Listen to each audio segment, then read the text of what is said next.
Okay, so after cutting off the back part piece, I have applied the epoxy putty to the back. That's gonna make a new connector for for this joint here.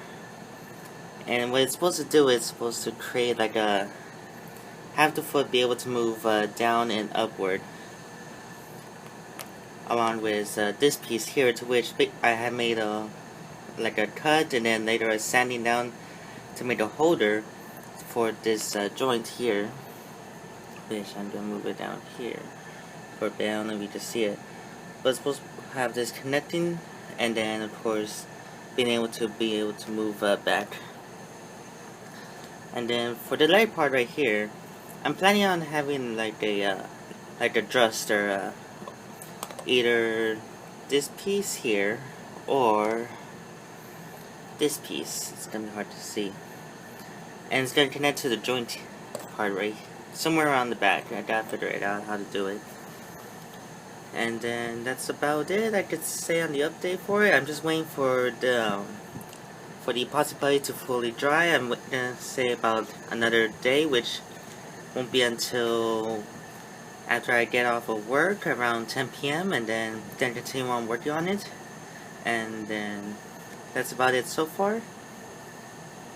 Okay, so what I done here was I couldn't figure out how to connect the thrusters into the leads the way I wanted to, and so I came up with plan B, in which I connected both the thrusters together to make it into one single thruster, and then I added some epoxy putty to fill in some gap areas. It's gonna get sanded up later on, and then gonna show you the progress on the legs. As you can see, I added Shining Gundam's we call it those heel things. In the original series, it like folds down when Shining Gundam goes into its shining finger form. But these times they won't be able to fold down.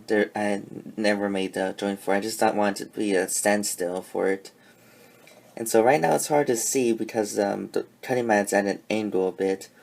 But I had tested it out by putting the legs and waist together to see just how stable it is. And so far it's doing pretty good. Another thing I did was I attached Shiny Gundam's beam saber holster onto the. Let me see if I can pull it up. Here we go. I attached Shining's beam saber holster onto the waist skirt of the Wing Gundam. However, one thing I didn't count for was the roundness of the beam sabers from Wing Gundam. So I'm thinking disconnecting the beam sabers handles and then reconnecting it to the Shining Gundam's beam sabers, which I still have available. And then let me move this down further up here to where I'm still trying to figure out exactly how I'm gonna.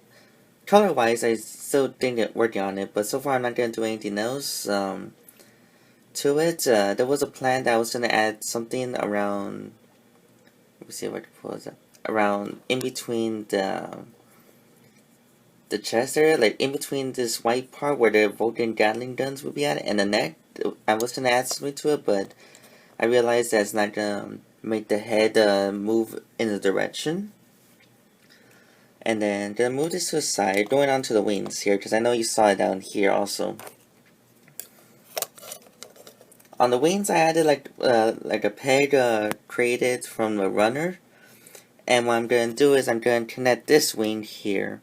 That was actually from from another Gunpla that leftover parts, and then what I wanted to do is create like this little wing area to where it's gonna fold downward when it gets into Neo Bird mode. And then that's about it I could say. If there's any gaps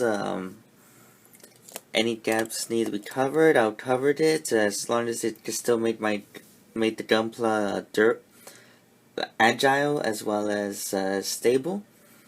And then after that, I just gotta figure out some color configurations, and then stay tuned for more.